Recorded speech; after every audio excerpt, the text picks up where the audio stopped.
Islam fundamentally positions its core message as the final capstone in a specific historical lineage of divine revelation. This claim to authority rests on two historical pillars: the Hebrew Torah, or Taurat, and the Christian Gospel, the Injil.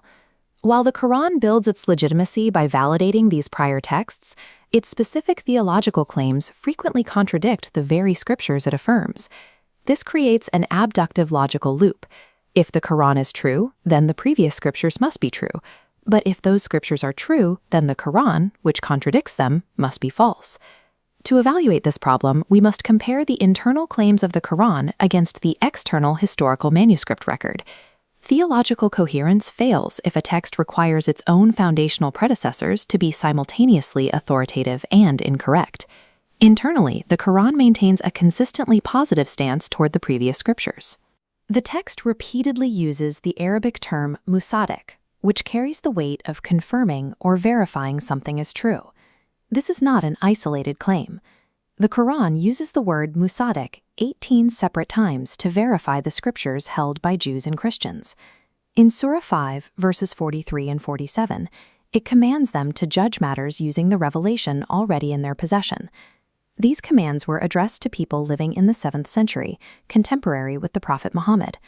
The Qur'an is confirming the physical texts actually held by those 7th century communities. A divine command to use a text for legal and theological judgment implies that the text in question is intact and authoritative. If those scriptures were already corrupted, the Qur'an would be commanding followers to seek guidance from forged documents. We test continuity by mapping the Qur'an against biblical manuscripts. The Gospels center on Jesus' crucifixion, which Surah 4, 157 explicitly denies. The Bible describes God as a paternal father, which Surah 5:18 rejects. The Gospel details a spiritual resurrection. The Qur'an describes a physical paradise. Discrepancies also appear in the Qur'an's claims about what the Bible supposedly contains. Surah 9:111 claims the Gospel commands believers to wage physical warfare. Surah 7:157 says Muhammad is mentioned by name in the Torah and Gospel. Both assertions are entirely absent from the manuscript record. Surah 87:18-19 claims that the concept of an eternal, tormenting hellfire exists in the original Torah of Moses. The Hebrew Torah contains no such description. Many Quranic accounts of past prophets align with regional oral folklore and non-canonical traditions from the 7th century, rather than the original biblical texts. By relying on these oral traditions, the author of the Qur'an produced a text that contradicts the very physical manuscripts it purports to verify. The common apologetic response to these contradictions is the doctrine of tahrif, the claim that the Bible was corrupted on a global scale. The Qur'an's internal accusations focus on the oral misinterpretation of Scripture by local groups.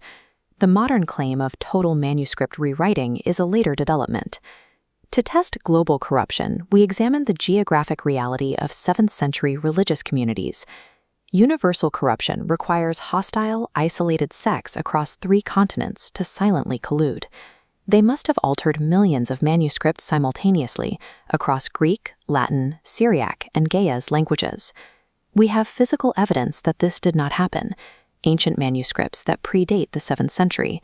The Codex Sinaiticus from the 4th century provides a complete New Testament that matches the text used today. This 7th century Syriac manuscript of Genesis shows textual consistency in a completely different language group. The Ethiopian Garima Gospels prove that even in extreme geographic isolation, the text remained consistent with the rest of the Christian world. The historical data leaves no room for the tahrif hypothesis. A silent, global conspiracy to rewrite every manuscript in every language without leaving a single trace of the original is a historical impossibility. A system of belief built on historical dependency requires all its supporting pieces to be factually accurate. The Qur'an's validity depends on the truth of prior scriptures, yet it fundamentally opposes their core message. The claim of universal textual corruption fails when tested against the Qur'an's own 7th century commands and the existing global manuscript record. When evaluated clinically, the claim of divine scriptural continuity fails to reconcile with the textual evidence. This evidence encourages us to look past theological dogma and evaluate the historical critical record for ourselves. The realities of how these major religions developed are recorded within the ancient texts themselves.